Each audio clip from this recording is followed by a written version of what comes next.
Good morning, kumastiran, especially to our professor, Ma'am Dilarita Casundo, Doctor of Philosophy. My task this morning is to report the topic all about theories on the origin of values. Here are the objectives of my report. Number one, identify and describe the different theories on the origin of values. Number two, explain why is it important to know the different theories on the origin of values. Based on what I have researched, there are eight different theories on the origin of values. Number one, we have the psychoanalytic theory by Sigmund Freud, who lived in 1856 up to 1939. This theory suggests that unconscious forces act to determine personality behavior. According to Freud, one's personality has three aspects. The first one is the ID, which is the primitive instinctive component of personality that operates according to the pleasure principle. So this is how we act according to what we feel pleasure. The number two, the ego, which is the decision making component of personality that operates according to the reality principle. So this is how we decide on a certain situation. Number three, we have the super ego, which is the moral component of personality that incorporates social standards about what represents right or wrong. So for me, this is our conscience, which tells us if what we are doing is right or wrong. Number two, we have behaviorist view by John B. Watson, who lived in 1878 up to 1958.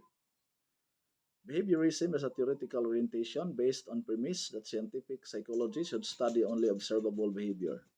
When we say behavior, it refers to any overt or observable response or activity by an organism. Watson asserted that psychologists could study anything that people do or say: shopping, playing chess, eating, complimenting a friend, but they could not study scientifically thoughts, wishes, and feelings that might accompany these behaviors.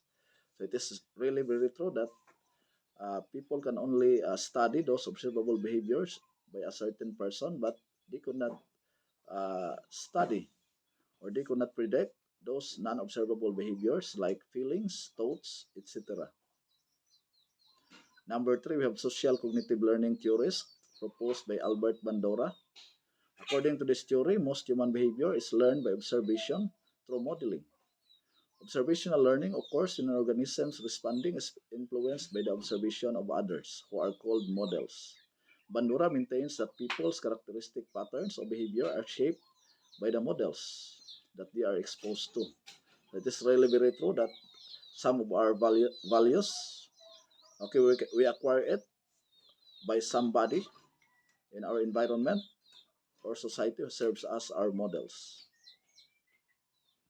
Okay, number four, we have the confluent theory or the tracks of consciousness proposed by Brian Hall. So, according to this theory, acquisition of value is dependent upon and could be limited by one's level of consciousness. So, we acquire values according to our level of consciousness.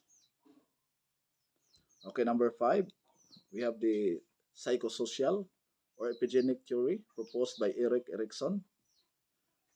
Erikson concluded that events in early childhood leave a permanent stamp on adult personality. So it is really very true that there are some events in our early childhood that will leave permanently on our personality. Then Erikson partitioned the lifespan into eight stages, each characterized by a psychosocial crisis involving transitions and important social relationships. Okay, here are the eight stages of Erikson's theory.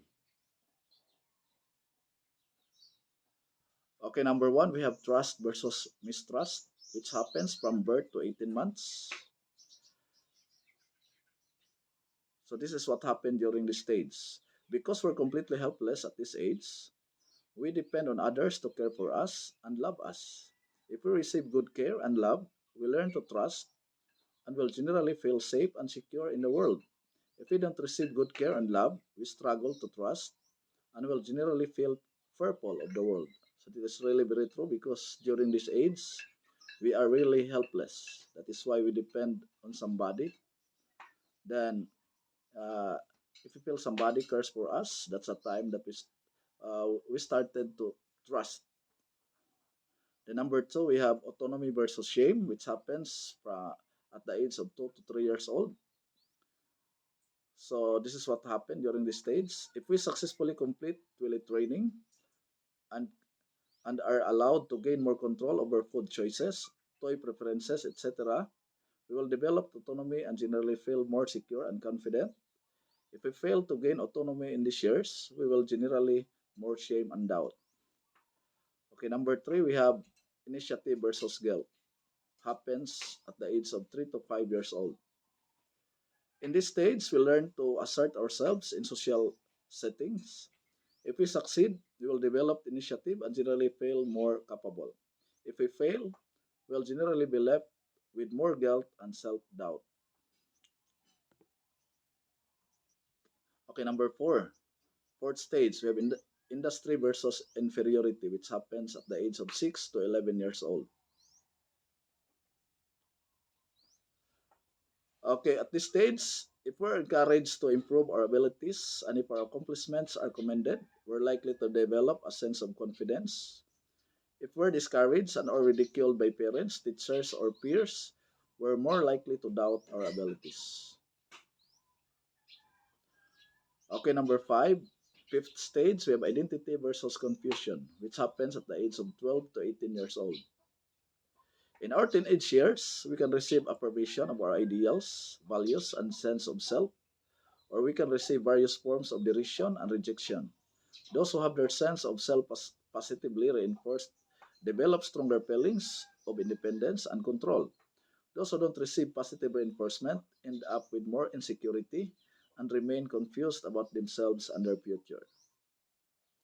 Okay, number six, or stage six, we have intimacy versus isolation, which happens at the age of 19 to 40 years old. Okay, if we develop close, committed relationships in our early adulthood, our lifelong relationships are more likely to be enduring and secure. Because each stage of development builds upon the others, the ability to form strong relationships is closely tied to whether or not we developed a strong sense of self in our teen years. Those without a strong sense of self are more likely to have less committed relationships and suffer isolation and loneliness. Okay, stage 7, generativity versus stagnation, which happens at the age of 40 to 65 years old. If we succeed in building a good and productive life, we're likely to feel like we're contributing to the world. If we fail to build a good and productive life, we're likely to feel uninvolved in the world. Then, lastly, number 8, we have integrity versus despair, which happens 65 years up to our death. In our later years, we tend to look back on life. If we can develop a sense of pride in our accomplishments, we're likely to feel satisfied. If we fail to develop this pride, we're likely to feel our life has been wasted. So these are the 8 different stages according to Eric Erikson. And according to Erikson, personality is shaped by how individuals deal with this psychosocial crisis. Each crisis is a potential turning point that can yield different outcomes.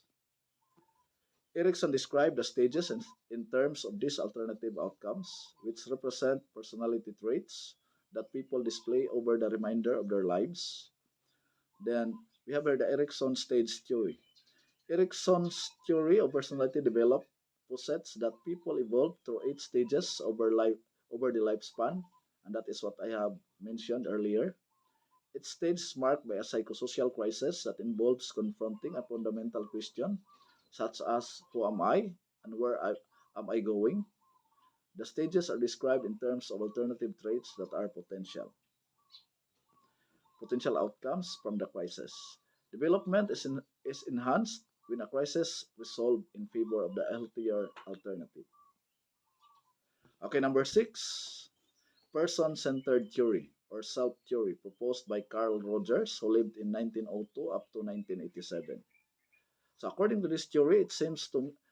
to Rogers, it seems to me that at the bottom, each person is asking, who am I really?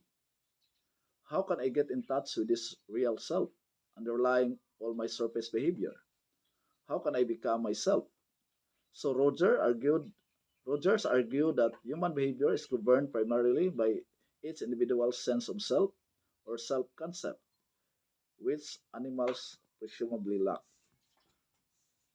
So Rogers believed that human behavior is really governed by the individual's sense of self. Rogers viewed personality structure in terms of just one construct. He called this construct the self, although it's more widely known today as the self concept. A self concept is a collection of beliefs about one's own nature, unique qualities, and typical behavior. Both he and Maslow, both Rogers and Maslow, maintain that to fully understand people's behavior, psychologists must take into account the fundamental human drive towards personal growth. They asserted that people have a basic need to continue to evolve as human beings and to fulfill their potentials. Okay, number seven, humanistic theory proposed by Abraham Maslow, or what they also call as self-actualization theory. Maslow proposed that human motives are organized into hierarchy of needs, a systematic arrangement of needs according to priority, in which basic needs must be met before less basic needs are aroused. Maslow argued that humans have an innate drive toward personal growth, that is, evolution toward a higher state of being.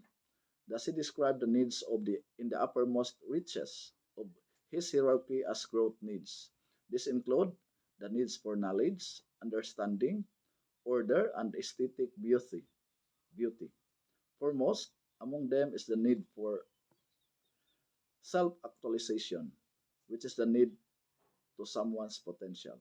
Maslow summarized this concept with simple statement: what a man can be, he must be.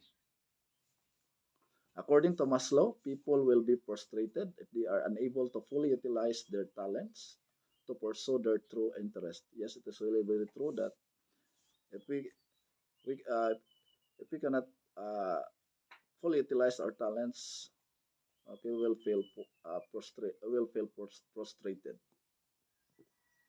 Then number eight, cognitive moral development proposed by Lawrence Kohlberg.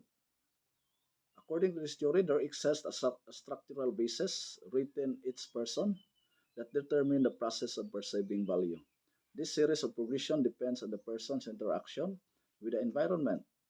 Moral reasoning is related to moral behavior. Kohlberg's stages of moral describe the young child as being in the premoral stage, which is up to about 8 years, which basically means that the child believes that evil behavior is likely to be punished and good behavior is based on obedience or avoidance of evil implicit in disobedience. Okay, we have that is all about the different theories on the origin of values. Okay, let's talk about importance of knowing the different theories on the origin of values. Okay, number one, it will serve as our guide in choosing the values that we are going to acquire within ourselves. Number two, it will help us in developing the different aspects of our personality. And number three, by studying these theories, we can figure it out how a certain values originates and develop. Okay, here are the questions. Here are the two questions of my report. Okay, number one, if we are to choose on the different theories on the origin of values, what would it be and why? The number two, why is it important to know the different theories on the origin of values? Okay, here is my references or my reference. Okay, thank you for listening and God bless everyone. Happy weekend.